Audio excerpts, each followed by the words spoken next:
Bismillahirrahmanirrahim. Assalamu alaikum. This is me, your English instructor, Muhammad Hasnain. Once again with all of you people. Today, we are going to be doing one of the most important topics that all of you people asked me again and again and again. It is not that much hard. People think it is very hard, but it's not hard. We will be able to do it. So let's start our today's video. Today's topic is going to be very different than other topics that I usually do. So the topic is going to be gerund. Gerund. Now, first of all, what is gerund? Gerund is actually base form of the verb plus ing when they come together. For example, swimming, running, driving, crying. Crying is good for health. Now, this is a gerund, and then rest of the sentence goes there. I hope you people understood that. So here, what is gerund? Gerund is actually ing form of the base form of the verb. I cannot call it like that, but simply that is what we can call it. That acts like a noun, that is used as a noun. Let's understand it. Gerund is used instead of a noun. Gerund is base form of the verb plus ing, which is used as a noun. That is used there. Now there is a lot of rules in it, not that much, but there aren't any rules actually. There are cases, exceptional cases, but rules are only two. ing must be added in base form of the verb, not second, not third, nothing. It is pretty simple to understand. Now, for example, we have some examples. Swimming is a good habit. Running is important for health. Now, if you watch, so all of these things come in gerund. Gerund is very much important for sentences because without this, we cannot make a sentence. Like, if you watch, we are not actually saying that it is used instead of a noun. It is actually used as a subject. Gerund is used as a subject. Swimming is the subject and health is the object. And good is actually a verb. Good, better, best. Happy, happier, happiest.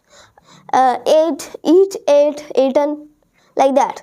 So it is a verb. We have forms of it, comparative, superlative. We can, if you watch, so in all of these examples, first of all, we have our gerund, that is very much important, which is the subject. Then the object, for example, in our first sentence, running. Running is the subject, and then the object is health. Health and running. Then we add an adjective in between. Running is good. Good. First of all, we add is, mr, was, were, but we add is, mr, any one of them. Running, but in this case, for gerund, we will use is. Running is, walking is, this is, that is, whatever you want to call it. Running is good. Good is an adjective. Good, bad, happy, hardworking. These are adjectives. So, running is good for health. For plus health. For plus our object. This is how we make the structure. This isn't the structure. Structure is completely different for gerund sentences.